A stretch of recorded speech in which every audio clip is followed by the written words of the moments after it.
Good afternoon, my dear brothers and sisters in Christ. Una po, sino po sa inyo dito ang nagse-celebrate ng inyong birthday today? Happy birthday po. May napapansin po ba kayo na kapag birthday natin, mas masaya tayong mag-share ng handa natin kaysa tayo lang ang kumakain? Kapag may batang nabigyan mo ng regalo at nakita mong ngumiti siya, parang ikaw pa ang mas natutuwa. It is true that the happiest people are not those who get the most, but those who give the most. That is why Jesus' words in the gospel is very meaningful. Without cost, you have received. Without cost, you are to give. Let us think about this. We did not pay anything for our life. We did not buy our bread. We did not order our family. We did not work hard for God's love before He loved us. Everything is grace. Everything is a gift. At kung regalo ang lahat ng mayroon tayo, bakit natin ito ipagdadamot? The best way to find yourself is to lose yourself in the service of others. Akala po ng karamihan, kapag lagi kang nagbibigay, mauubusan ka. Pero iba ang mat ni Jesus. The more you love, the richer your heart becomes. The more you share, the happier your soul becomes. Minsan nga, ang problema natin, gusto nating maglingkod, pero kapag convenient lang, kapag free lang, we want to follow God, but we do not want to be disturbed from our comfort. Pero tingnan natin si Jesus, hindi siya namili ng taong tutulungan. Hindi niya tinanong, karapat dapat ba ito?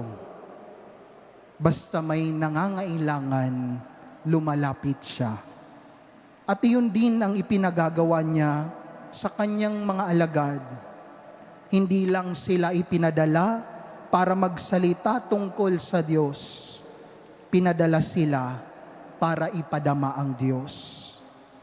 Mga kapatid, maraming tao ngayon ang hindi naghahanap ng mahabang sinasabi.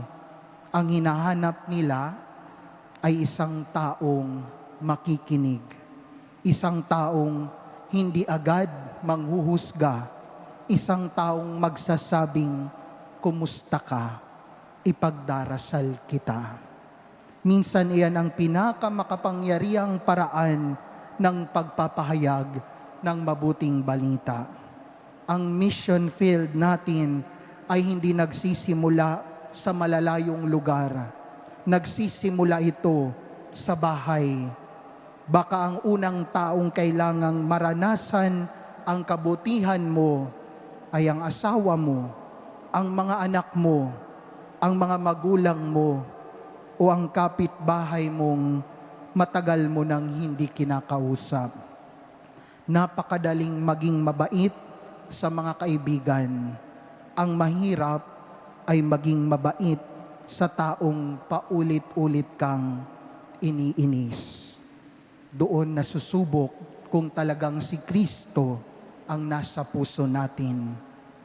Alam po ninyo, sa dulo ng buhay, hindi tayo tatanungin ng Diyos kung ilang followers ang mayroon tayo, o kung gaano kalaki ang bahay natin, o kung ilang awards ang nakuha natin. Ang maaring itanong niya, kung may napangiti ba tayo, kung may natulungan ba tayo, may napatawad ba tayo, may taong mas naging magaan ba ang buhay dahil nakilala tayo. Iyan ang tunay na tagumpay. Huwag nating isipin na kailangan nating gumawa agad ng malalaking bagay. Start small. Kapag may kaibigan kang may problema, pakinggan mo. Magpasalamat sa mga magulang. Magbigay ng oras at panahon sa mga nangangailangan. Remember this, people may forget what we said, but they will never forget how we made them feel. At kapag ang isang tao ay nakaramdam ng pagmamahal dahil sa atin, maaring hindi niya namalayan, ngunit nakita na niya si Jesus sa ating buhay. So today, let us bring home these simple words of Jesus. Without cause, you have received. Without cause, you are to give. At tandaan muli natin, the best way to find yourself is to lose yourself in the service of others. Sapagkat kapag ibinigay natin ang ating buhay sa pag-ibig at paglilingkod, hindi tayo nababawasan. Mas lalo tayong nagiging katulad ni Kristo. Amen.